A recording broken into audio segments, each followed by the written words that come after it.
Covered all this up there. Well, good day to all. As you all know, I'm Senate Majority Leader Pedro Espada Jr.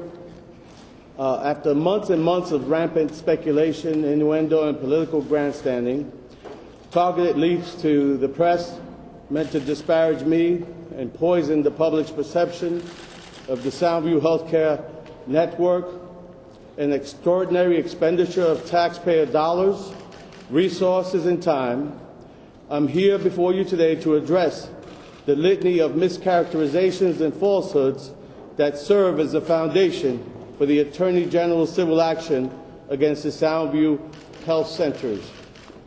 It is clear to many that the motivation behind all of this is simple political payback for what the establishment likes to call the Senate coup, but what I call the start of real reform in New York State politics and New York State Senate in particular.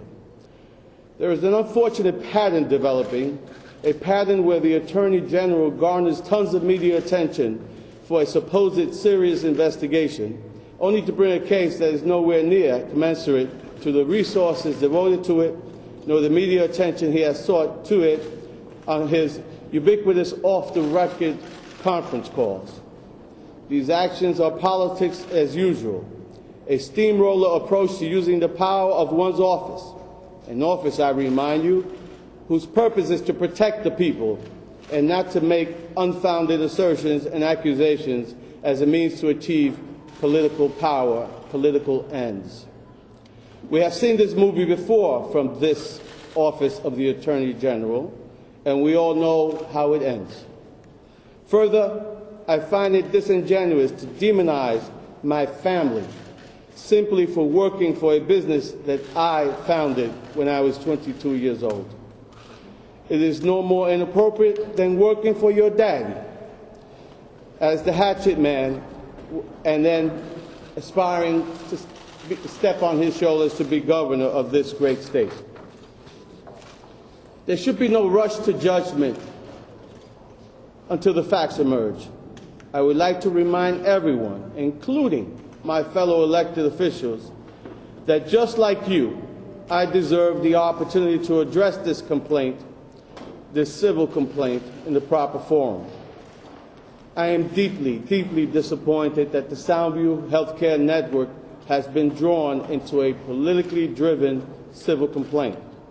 The Soundview Healthcare Network is being portrayed as a facade in some Hollywood backlot. The reality is the Soundview Healthcare Network services over 100,000 patient visits that come through its doors, and those patients are individuals, many of them, who have no insurance and are still afforded the ability to get quality medical attention.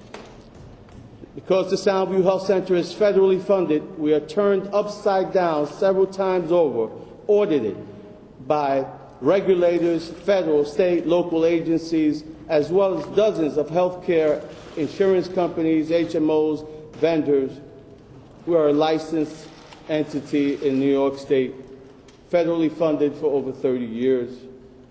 The game of politics is sabotaging all of that.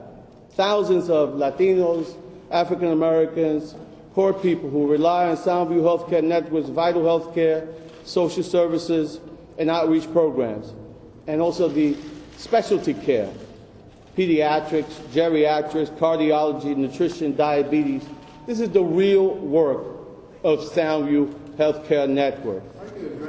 In conclusion, I will continue working with my colleagues in the Senate Democratic Majority Conference, as I have been for the last several months, to deliver a state budget that does not reduce funding for our classrooms, provides for affordable housing, quality health care, and also a transportation system we could rely on today and into the future.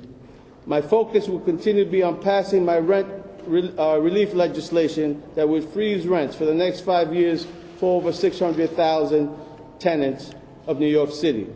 And I'll continue to focus my attention on garnering protections for farm workers and domestic workers. I'll be responding to this complaint in the near future, and I will continue to work, and I want to underscore, work as Majority Leader during my work as a senator for the 33rd District in the Bronx.